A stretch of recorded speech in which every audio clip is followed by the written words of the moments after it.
وہ بھائی بڑا ویل ڈریس بیٹا ہوتا ہے, ویل ڈریس نوجوان, وہ 18,000 کا جوڑا پہنتا ہے, 7,000 کا جوتا خریدتا ہے, وہ قیمتی قسم کی گھڑی استعمال کرتا ہے, لیکن اسی بچے کے جب اپنے بچے ہوتے ہیں نا تو بی بی کو کہتا ہے یہ لے 10,000 روپیہ, بچوں کے کپڑے خرید لے, میرے صحیح ہیں ابھی کل ہی تو خریدے تھے. باپ, اور تو سمجھا ہی نہیں یار, 30 سال باپ نے جوانی ساری سعودی عرب کو دے دی, لیکن تیرا خیال رکھا. تو ماں باپ کے بارے میں, اور یہاں بچے حساب کرتے پھرتے ہیں, بھائی تو پچھلے مہینے بھی 5,000 دیتا سی, تسی پیسے ادا کر دے کی ہو, ماں باپ سے حساب کرتا ہے تو.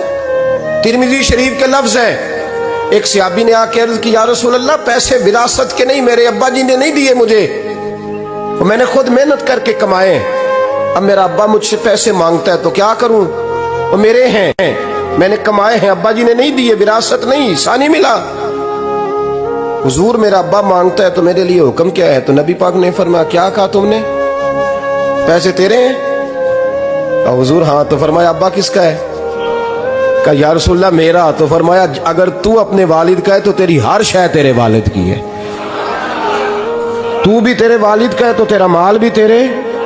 ماں اور باپ یہ تو حسن ہے زندگی کا, یہ تو وقار ہے انسان کا.